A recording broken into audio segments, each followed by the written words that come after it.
کسی گاؤں میں ایک چغل خور رہتا تھا۔ دوسروں کی چغلی کھانا اس کی عادت تھی اور وہ کوشش کے باوجود اس عادت کو نہ چھوڑ سکا تھا۔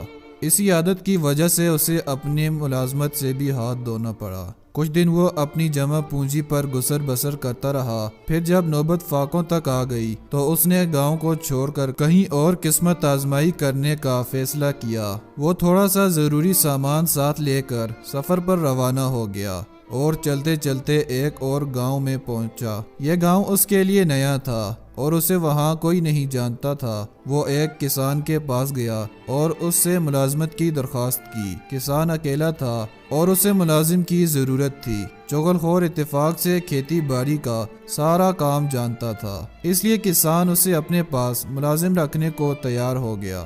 کسان نے جب چغل خور سے تنخواہ کی بات کی تو اس نے کہا کہ آپ مجھے صرف روٹی کپڑا دے دیں اور یہ اجازت دیں کہ 6 ماہ بعد آپ کی صرف ایک چغلی کھا لیا کروں۔ کسان یہ سن کر پہلے تو بہت حیران ہوا، پھر دل میں سوچنے لگا کہ مفت میں نوکر مل رہا ہے، خالی روٹی کپڑے میں کیا برا ہے؟ 6 ماہ بعد ایک چغلی کھا لے گا تو میرا کیا بگاڑ لے گا؟ چنانچہ اس نے چغل خور کو ملازم رکھ لیا۔ 6 مہینے گزر گئے۔ کسان تو چغل خور کی بات کو بھول چکا تھا، مگر چغل خور کو یہ بات یاد تھی۔ معاہدے کی روح سے وہ کسان کی چغلی کھا سکتا تھا۔ ایک روز جب کسان کھیتوں میں گیا ہوا تھا اور گھر میں اس کی بیوی اکیلی تھی، چغل خور کسان کی بیوی کے پاس گیا اور ہمدردی جتاتے ہوئے کہنے لگا کہ کسان کو کوڑی ہو گیا ہے اور اس نے اپنی بیماری تم سے چھپائی ہوئی ہے۔ کسان کی بیوی پہلے تو بہت حیران ہوئی، مگر چغل خور نے اپنی لفاظی سے اس کو قائل کر ہی لیا اور کہا کہ کوڑی آدمی کا جسم نمکین ہو جاتا ہے۔ اگر تم جاننا چاہتی ہو کہ کسان کوڑی ہو گیا ہے یا نہیں تو تم اس کے جسم کو کاٹ کر دیکھ سکتی ہو۔ کسان کی بیوی اس کی باتوں میں آ گئی۔ اس نے یہ سوچا کہ اس طرح نوکر کے سچ جھوٹ کا پتہ لگ جائے گا۔ وہ بولی کہ کل جب میں کسان کا کھانا لے کر کھیتوں میں جاؤں گی تو حقیقت کا پتہ لگاؤں گی۔ چغل خور نے اب کھیتوں کا رخ کیا۔ فصل پک جانے کی وجہ سے کسان 2 روز سے گھر نہیں گیا تھا۔ چغل خور کسان کے پاس پہنچا اور اس سے بڑی رازداری کے ساتھ کہنے لگا کہ تم یہاں کھیتوں میں کام کر رہے ہو اور ادھر تمہاری بیوی پاگل ہو گئی ہے اور پاگل پن میں آدمیوں کو کاٹنے دوڑتی ہے۔ کسان سوچ میں پڑ گیا۔ چغل خور نے کہا کہ اگر تمہیں میری بات کا یقین نہیں آ رہا تو کل جب وہ کھانا لے کر آئے گی تو اسی وقت دیکھ لینا۔ کسان کو اپنی بات پر قائل کر کے چغل خور کسان کے سالوں کے پاس گیا اور ان سے کہنے لگا کہ تمہارے بہنوئی نے تمہاری بہن کو مار مار کر ادمویا کر دیا ہے اور تم ہو کہ اپنی بہن کی خبر تک نہیں رکھتے۔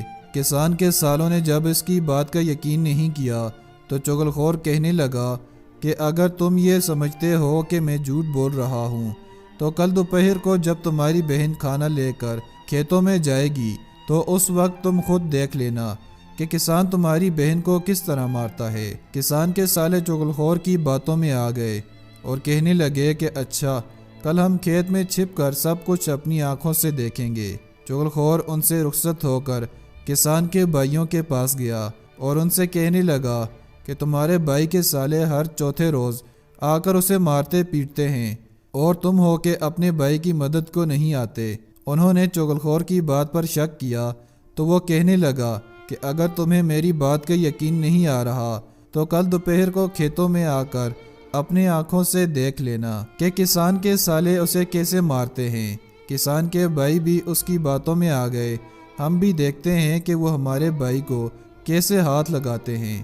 چغل خور ان سب سے یہ باتیں کر کے واپس آ گیا اور اپنے کام کاج میں اس طرح مصروف ہو گیا کہ کسی کو پتہ ہی نہیں چلا کہ وہ کہاں گیا تھا اور کہاں سے آیا ہے۔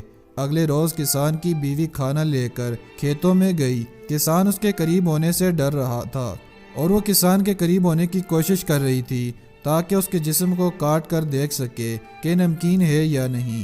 جو ہی وہ سالن اور روٹی زمین پر رکھ کر بیٹھی، کسان جلدی سے پیچھے ہٹ گیا۔ یہ دیکھ کر کسان کی بیوی نے روٹی آگے بڑھانے کے بہانے ذرا قریب سرک آئی۔ پھر جیسے ہی کسان نے روٹی کا لقمہ توڑنے کے لیے ہاتھ آگے بڑھایا، اس نے جھپٹ کر کسان کی کلائی پکڑ لی اور اسے کاٹنے کے لیے منہ آگے بڑھایا۔ کسان اچھل کر دور ہٹ گیا اور اسے یقین ہو گیا کہ واقعی اس کی بیوی پاگل ہو چکی ہے اور کاٹ کھانے کو دوڑتی ہے۔ ادھر اس کی بیوی نے یہ دیکھا کہ کسان اس سے دور بھاگ رہا ہے تو اسے یقین آ گیا کہ کسان واقعی کوڑی ہو گیا ہے اور نوکر کی بات ٹھیک تھی۔ اس نے ایک بار پھر آگے بڑھ کر کسان کی کلائی پکڑنے کی کوشش کی تو کسان نے ایک دم جوتا اتارا اور وہیں بیوی کو مارنا شروع کر دیا۔ قریبی کھیت میں چھپے ہوئے کسان کے سالے باہر نکل آئے۔ انہیں نوکر کی بات کا یقین آ گیا کیونکہ ان کی نظر کے سامنے کسان ان کی بہن کو پیٹ رہا تھا۔ وہ للکارتے ہوئے آگے بڑھے اور کسان پر ٹوٹ پڑے۔ اس پر دوسرے کھیت میں چھپے ہوئے کسان کے بھائیوں کو بھی نوکر کی بات کا یقین آ گیا۔ انہوں نے کھیت سے نکل کر کسان کے سالوں کو للکارا۔ اس کے بعد وہ سب ایک دوسرے پر برس پڑے اور سب خون میں نہا گئے۔ آخرکار ارد گرد کے کھیتوں میں کام کرنے والے لوگوں نے آ کر بیچ بچاؤ کرایا اور انہیں ایک دوسرے سے الگ کیا۔ جب ان سے پوچھا گیا کہ تم سب اس طرح کیوں لڑ رہے تھے تو سب نے اپنی اپنی بات بتائی، جس پر یہ معلوم ہوا کہ سارا قصور چغل خور کا ہے۔ وہ سارے مل کر چغل خور کی تلاش میں نکلے، لیکن چغل خور گاؤں چھوڑ کر جا چکا تھا۔ وہ دن اور آج کا دن چغل خور کا کہیں پتہ نہیں چل سکا۔ اگر دیکھا جائے تو ہمارے آس پاس بہت سے چغل خور موجود ہیں جو ہر ممکن طریقے سے دوسروں کو ورگلانے کی کوشش کرتے ہیں اور ان لوگوں کی باتوں میں آ کر ہم اپنا نقصان کر بیٹھتے ہیں۔